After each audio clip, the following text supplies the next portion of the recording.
Sociology lab study channel में एक बार फिर आपका स्वागत है।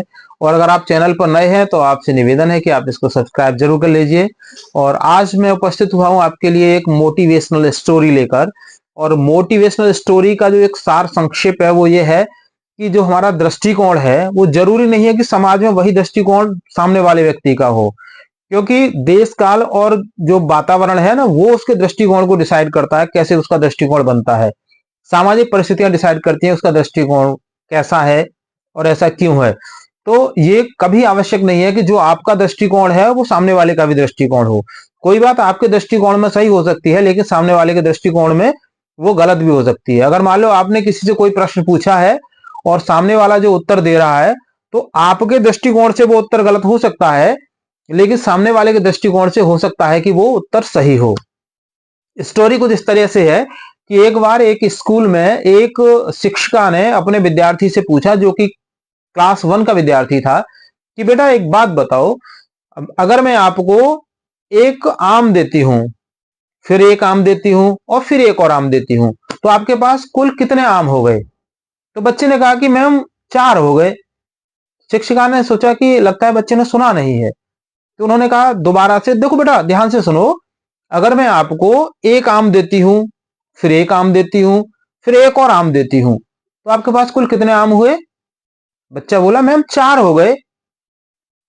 शिक्षिका ने कहा कि ठीक से समझ नहीं पा रहा है। बोले बेटा देखो ध्यान से सुनो, तीसरी बार मैडम समझाने लगी कि अगर मैं आपको एक आम देती हूं, फिर एक और आम देती हूं, फिर एक और आम देती हूं, तो आपके पास आम की संख्या कितनी हो गई?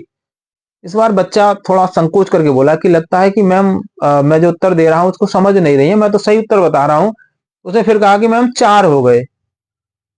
शिक्षिका ने कहा कि बच्चा अभी भी नहीं समझ पा रहा है, हो सकता है कि इसको आम पसंद ना हो। मैं एक दूसरा एग्जाम्पल से इसको समझाने की कोशिश करती हूँ। इस बच्चे को मुझे पता है कि सेब को बहुत पसंद करता है, तो उसने कहा कि बेटे एक बात बताओ कि अगर मैं आपको एक सेब देती हूँ, फिर एक सेब देती हूँ और फिर एक और सेब देती हूँ, तो आपके पास कितने सेब हो गए? बच्चा बोला मैम 3। शिक्षिका बहुत खुश हुई, कहने का हाँ अब लगता है समझ गया। तो मैडम ने फिर वही जो सवाल था पहले वाला वो रिपीट किया, कहा कि बेटा एक बात बताओ कि अगर मैं आपको एक आम देती हूँ, एक और आम देती हूँ, फिर एक और आम देती हूँ, तब आपके पास कितने आम हो गए? बच्चा बोला मैम 4 हो गए।